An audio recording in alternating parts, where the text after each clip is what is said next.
बोलिए प्रेम से श्री सद्गुरु महाराज की जय। श्री सद्गुरु महाराज की जय। श्री सद्गुरु महाराज की जय। संत सद्गुरु महर्षि में ही परमहंस जी महाराज द्वारा रचित सत्संग योग भाग 4 से पाठ। कल हम लोगों ने देखा था कि प्राण स्पंदन केवल ध्यानाभ्यास से भी रुक जाता है, उसके लिए पूरक कुंभक रेचक करना आवश्यक नहीं है। उसके बाद और भी देखा था कि असल में मन को शांत करना है और मन का शांत होना दृष्टि पर, नियंत्रण पर अधिक निर्भर करता है। जैसे हम जागृत में अवस्था में और स्वप्न अवस्था में हमारी दृष्टि चंचल रहती है तो मन भी चंचल रहता है, और जब सुषुप्ति अवस्था में, प्रगाढ़ सुषुप्ति की अवस्था में चले जाते हैं तो दृष्टि शांत हो जाती है और मन भी शांत हो जाता है, जबकि श्वास प्रश्वास चलता रहता है।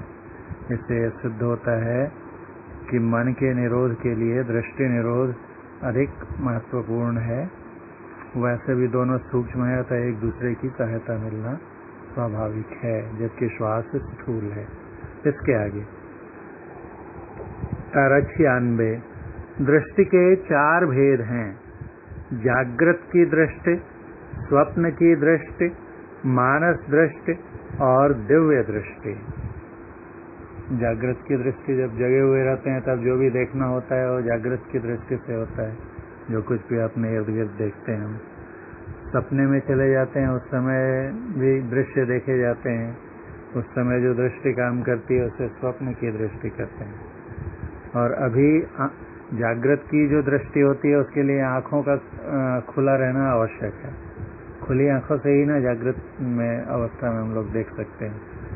लेकिन जगे हुए हैं और आंखें खुली भी हैं और मन से कुछ और दृश्य सोच रहे हैं, या आंखें बंद करके मानस ध्यान करते हैं या और किसी चीज का ख्याल करने लगते हैं, कहीं गए थे उसके बारे में सोचने लगते हैं, तो उस समय जो देखते हैं मन में वो ये बाहर की आंखों से देखना नहीं होता है, और सपने में भी नहीं है, स्वप्न भी नहीं देख रहे हैं। जगे भी हुए हैं लेकिन बाहर की आंखों से नहीं देख रहे हैं और सोए भी नहीं है। तब जो देखना होता है मन के द्वारा, उसको कहते हैं मानस दृष्टि।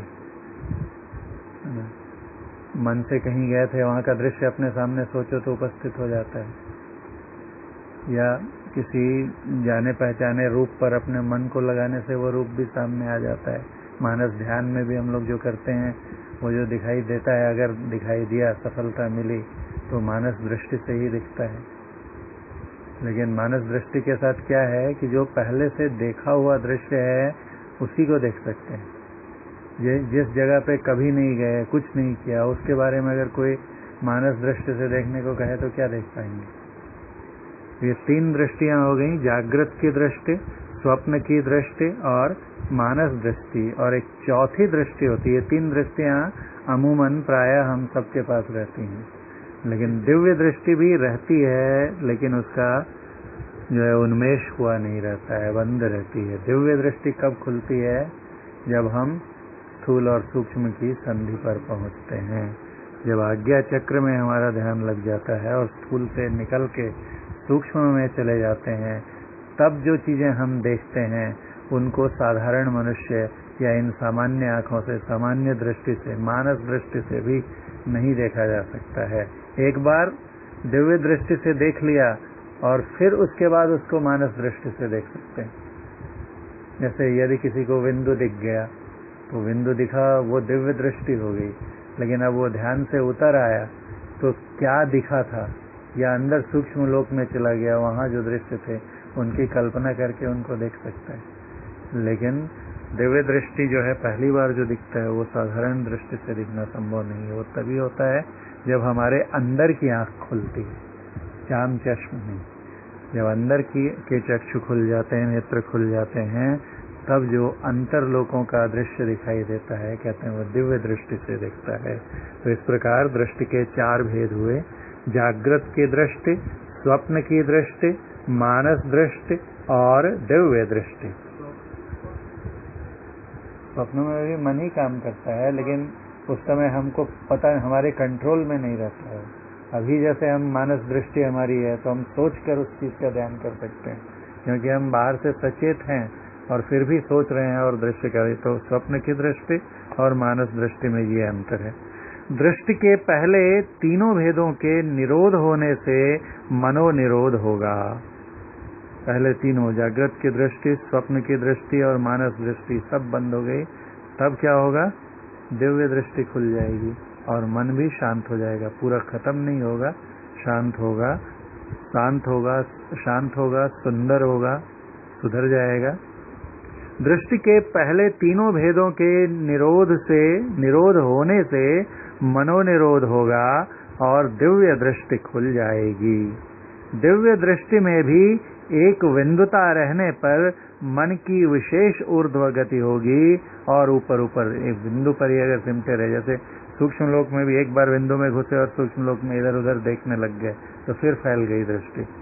गुरु महाराज ने एक प्रार्थना लिखी, उसमें है कि वहां पर जो दृश्य देखते हैं, हे गुरु ऐसी कृपा करिए कि उनको भी नहीं देखूं और वहां भी बिंदु में लग जाऊं।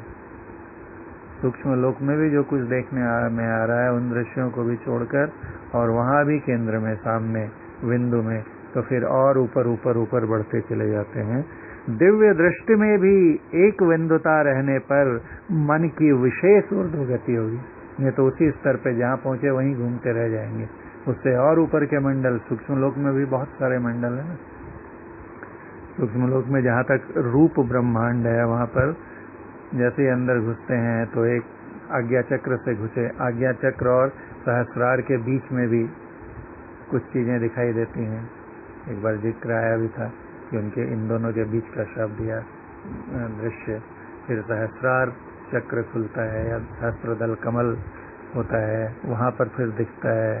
फिर त्रिकुटी आती है, त्रिकुटी और सहस्रार के बीच में पता नहीं वहां भी कुछ होता है। त्रिकुटी में भी फिर दृश्य दिखते हैं। तो ये सब तो एक तरह से सूक्ष्म मंडल में ही है ना। वो कहते हैं कि अगर ऊपर ऊपर जाना है तो उसके लिए क्या करना पड़ेगा कि दिव्य दृष्टि में भी एक बिंदुता बनाए रखनी होगी कि वहां भी जो दिख रहा है उधर से मन को हटाकर और एक बिंदु पर केंद्रित करो, तो उससे ऊपर के मंडल में उससे इस तरह से मन ऊपर उठता चला जाएगा। दिव्य दृष्टि में भी एक बिंदुता रहने पर मन की विशेष ऊर्ध्व गति होगी और मन सूक्ष्माति सूक्ष्म नाद को प्राप्त कर उसमें लय हो जाएगा। मन भी बहुत आगे तक नहीं जा सकता है। पहले हम लोग पढ़ चुके हैं, कारण ब्रह्मांड के, कारण मंडल के आगे मन की गति नहीं हो सकती है, क्योंकि उसके आगे भले ही जड़ मंडल रहता है लेकिन वहाँ गुण सम्मिश्रण रहता है, समान अनुपात में रहते हैं। तो कोई हलचल होगी नहीं, कोई क्रिया होगी नहीं। तो क्रिया ही नहीं होगी तो उसको मन क्या कहेंगे? मन तो तभी है जब कुछ तो भले ही अच्छा हो बुरा हो, किसी प्रकार का संकल्प विकल्प हो ना, जब उसकी गतिविधि क्रिया ही बंद हो जाएगी। तो जो भी क्रिया होती है वो सब सक्रियता का मंडल कारण और उससे नीचे रहता है। उसके ऊपर महाकारण भले ही जड़ मंडल है लेकिन वो निष्क्रियता का क्षेत्र है, वहाँ कुछ नहीं होता है। इसलिए मन की गति जो है कारण मंडल के आगे नहीं होती है, ऐसा गुरु महाराज ने सत्संग योग में भाग 4 में स्पष्ट लिखा है। पैरा संख्या 97। जब मन लय होगा तब सुरत को मन का संग छूट जाएगा। यहाँ पर सुरत का अर्थ आत्मा से है। अभी तक क्या था? गुरु महाराज कहते हैं कि आत्मा और मन दोनों ऐसे घुले मिले रहते हैं जैसे दूध में घी, मेहंदी में लाली, ऐसा रहता है। मेहंदी में लाली, दूध में घी, दूध में और फूल में वास समान। लेकिन जब मन लय हो जाएगा तो मन छूट जाएगा। जड़ मंडल की चीज है और सुरत तो है चेतन, चेतन के भी परे की चीज है। तो वो आगे बढ़ती चली जाएगी, मन छूट जाएगा और तब सुरत कहाँ वहां से अकेले जाएगी। जब मन लय होगा तब सुरत को मन का संग छूट जाएगा। मन विहीन हो, मन से रहित होकर मन विहीन हो, शब्द धारों से आकर्षित होती हुई क्योंकि उधर गए तो अब रूप ब्रह्मांड तो त्रिकुटी के बाद ही खत्म हो जाता है। तो शब्द धार बचता क्या है? आगे बढ़ने के लिए सहारा सिर्फ शब्द बचता है। शुरू में ज्योति और शब्द दोनों सहारे हैं। बिंदु नाद अगुवाई तुम्हें ले जाएंगे, ज्योति मंडल सह नाद की सैर कराएंगे। लेकिन जब रूप मंडल से परे अरूप मंडल में जाते हैं तो एकमेव सहारा बचता है शब्द धारों का। मन विहीन हो शब्द धारों से आकर्षित होती हुई निःशब्द में अर्थात परम प्रभु सर्वेश्वर में पहुंचकर वह भी लय हो जाएगी। वह भी मतलब तुरंत आत्मा भी लय होकर परमात्मा ही हो जाएगी, एकाकार हो जाएगी, द्वैत समाप्त हो जाएगा। अंतर साधन की यहाँ पर इति हो गई, समाप्ति हो गई। इति मतलब समाप्ति, अंत। अंतर साधन की यहाँ पर इति हो गई, प्रभु मिल गए, काम समाप्त हुआ। इतना आसान बस ये हो ही गया लगता है। मन विहीन हो शब्द धारों से आकर्षित होती हुई निःशब्द में अर्थात परम प्रभु सर्वेश्वर में, निःशब्द सिर्फ परम प्रभु सर्वेश्वर ही है, पहुंचकर वह भी अर्थात आत्मा भी सुरत भी लय हो जाएगी। अंतर, तब दो की संज्ञा ही नहीं रहेगी, एक ही बच जाएगा। अंतर साधन की यहाँ पर इति हो गई, प्रभु मिल गए, काम समाप्त हुआ। लेकिन इसके लिए अब देखो क्या क्या आ रहा है। संयम। पैरा संख्या 98। साधक को स्वावलंबी होना चाहिए। अपने पसीने की कमाई से उसे अपना निर्वाह करना चाहिए। थोड़ी सी वस्तुओं को पाकर ही अपने को संतुष्ट रखने की आदत लगानी उसके लिए परमोचित है। स्वावलंबी मतलब पिता का भी भोजन। और गुरु महाराज जब ये लिखते हैं तो इससे पता चलता है कि कितने खुले दिमाग के थे, कि जहाँ से भी कोई आरो भद्रा कृतो यंतु विश्वतः, जहाँ से भी कोई परिष्कृत विचार आए तो अपनी हठ धर्मता नहीं रखनी है। उनको लगे कि हाँ ये सही है तो उसको स्वीकार कर लेना चाहिए। बाबा देवी साहब के पास गए, तब तक गुरु महाराज के मन में क्या धारणा थी, कैसे जीवन यापन करना। पूछा था बाबा देवी साहब ने कि तुलसी सिस्टम से रहना चाहोगे कि स्वावलंबी, तो इन्होंने कहा था तुलसी सिस्टम से। तब बहुत हंसे थे और लोग भी हंसे थे साथ में। इनके गुरु महाराज ने कहा था देखो अब वो युग नहीं रहा, स्वावलंबी बन के जियो। और पिता के घर भेजा और वहां से फिर मिलने गए तो पूछा था खाना कहाँ पिताजी के यहाँ खाते हो, तो बदले में उनका कुछ काम कर देते हो। इन्होंने कहा वो कोई काम देते ही नहीं है। तब कहा था खून खराब हो जाएगा तुम्हारा। तो और वहां से गुरु महाराज ने इसको इतना अपना लिया, इस आदर्श को पूरे जीवन में आत्मसात दिखलाते थे कि देखिए मेरे हाथ में ठेले पड़ गए हैं, अपने हाथ से सब कुछ किया। अभी तुम ही तो पढ़ रही थी तो अपनाया ना विचार, जहाँ लगा कि मेरा गलत है और दूसरा सही है, तो इससे उनकी ओपन माइंडेडनेस भी दिखती है। साधक को स्वावलंबी होना चाहिए, अपने पसीने की कमाई से, बेईमानी से नहीं। उसे अपना निर्वाह करना चाहिए। थोड़ी सी वस्तुओं को पाकर ही अपने को संतुष्ट रखने की आदत लगानी उसके लिए परमोचित है। यदि संतोष नहीं आएगा तो और की हवस बनी रहेगी और फिर मन अशांत रहेगा, और अशांत मन साधना में कैसे प्रगति कर सकता है। मन को ही तो शांत करना है। पैरा संख्या 99। काम, क्रोध, लोभ, मोह, अहंकार, चिढ़, द्वेष आदि मनोविकारों से खूब बचते रहना। ये सब विकार हैं, मन के दोष हैं, इनसे बचना है। किससे? काम से, कामनाओं से, कामुकता से भी।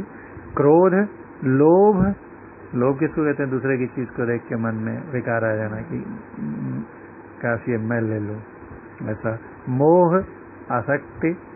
अहंकार, अपने को बड़ा समझना। चिढ़, द्वेष, द्वेष आता है जब हमारी इच्छा की पूर्ति नहीं होती, अपेक्षा की उपेक्षा होती है। जैसा मन चाहता है वैसा नहीं मिलता है तो उससे फिर द्वेष आता है। दुख होता है पहले मन में और दुख से द्वेष उत्पन्न होता है। दुखानुशयी द्वेष आदि मनोविकारों से खूब बचते रहना। और दया, शील, संतोष, क्षमा, नम्रता आदि मन के उत्तम और सात्विक गुणों को धारण करते रहना साधक के पक्ष में अत्यंत हितकर है। क्या तो दयावान होना चाहिए। आज ही पाठ पढ़ा गुरु महाराज कितने दयालु, उतना महंगा कंबल और भिखारी आया था ना, उसको दे दिया। दया भी थी और दानवीरता भी थी, और अपने पास जो श्रेष्ठ चीज है वो दी। शील मतलब सत्य पर रहना और नम्रता के साथ रहना, ये होता है शील। संतोष जो है उसी से क्षमा कर देना, किसी ने हमारा कुछ अहित किया, हमें चोट पहुंचाई, दुख पहुंचाया, क्षति पहुंचाई, तो भी उसको क्षमा कर देना। और नम्रता आदि मन के उत्तम और सात्विक गुणों को धारण करते रहना साधक के पक्ष में अत्यंत हितकारी है। साधक के पक्ष में हितकारी है मतलब कि ऊपर जो विकार है उनसे बचे और इन सात्विक गुणों को धारण किया तो साधक के पक्ष में होगा, यानी साधना में प्रगति होगी, तेजी से आगे बढ़ेगा। पैरा संख्या 100। मांस और मछली का खाना तथा मादक द्रव्यों का सेवन मन में विशेष चंचलता और मूढ़ता उत्पन्न करते हैं। साधकों को इनसे अवश्य बचना चाहिए। मांस और मछली किसका खाएंगे? पशुओं का ही खाएंगे ना। एक तो कहते हैं एक तो मन में विशेष चंचलता, क्योंकि उनकी तासीर गर्म होती है, गर्म चीज खाएंगे तो उत्तेजना होगी, मन अशांत होगा। और मूढ़ता भी, क्योंकि गुरु महाराज कहते थे पशुओं में जो परमाणु होते हैं वो हमसे ज्यादा ज्ञानवान होते हैं कि अज्ञानी होते हैं। हमसे उनका ज्ञान का स्तर बहुत नीचे रहता है, और जिनमें ज्ञान नहीं है, जिनमें मूढ़ता है, अंधकार है, उनके परमाणु हमसे ज्यादा अंधेरे में रहते हैं। और उनका जब हम आहार करेंगे, अपने शरीर में उनको ले जाएंगे, आत्मसात करेंगे, तो उनके साथ उनके गुण भी आएंगे ना। अपने में अज्ञानता बढ़ेगी, मूढ़ता बढ़ेगी, तमोगुण बढ़ेगा, अंधवृत्ति बढ़ेगी। इसलिए कहते हैं। और मादक द्रव्य मतलब नशीले द्रव्य, जिनसे नशा आ जाए। नशा, कोई भी नशीले द्रव्य का हम सेवन करते हैं तो क्या होता है? सबसे पहले अपनी बुद्धि पर, अपने मस्तिष्क पर हमारा नियंत्रण कमजोर होता चला जाता है। देखो कुछ लोग ऐसे बहुत अच्छे रहते हैं, और जब नशा ले लिया, शराब वराब पी ली, और उसके बाद जो नहीं बोलने का, दूसरा जिसने उनका वो रूप नहीं देखा वो दंग रह जाता है कि ये ऐसा भी बोल सकते हैं और कर सकते हैं। क्योंकि जब तक पिया नहीं था, नशा उन पर सारी हावी नहीं हुआ था, तब तक बुद्धि से अपने व्यवहार को, आचरण को संयमित, मर्यादित रखते थे। लेकिन जब नशे का सेवन किया, मादकता छा गई, तो बुद्धि पर से नियंत्रण चला गया, मस्तिष्क पर जो है संयम वो ढीला पड़ गया, और फिर जो नहीं करने का वो करने लग गए, जो नहीं बोलने का वो बोलने लग गए। तो ये मूर्ता ही हुई ना। इसलिए दोनों से बचना चाहिए, मांसाहार से भी और नशीले द्रव्यों पदार्थों से भी। साधकों को इनसे अवश्य बचना चाहिए। पैरा संख्या 101। ज्ञान बिना कर्तव्य कर्म का निर्णय, अरे बहुत समय हो चुका है, नहीं हो सकता। इसको हम लोग कल पढ़ेंगे, आज यहीं बस करते हैं। बोलिए प्रेम से श्री सद्गुरु महाराज की जय। आरती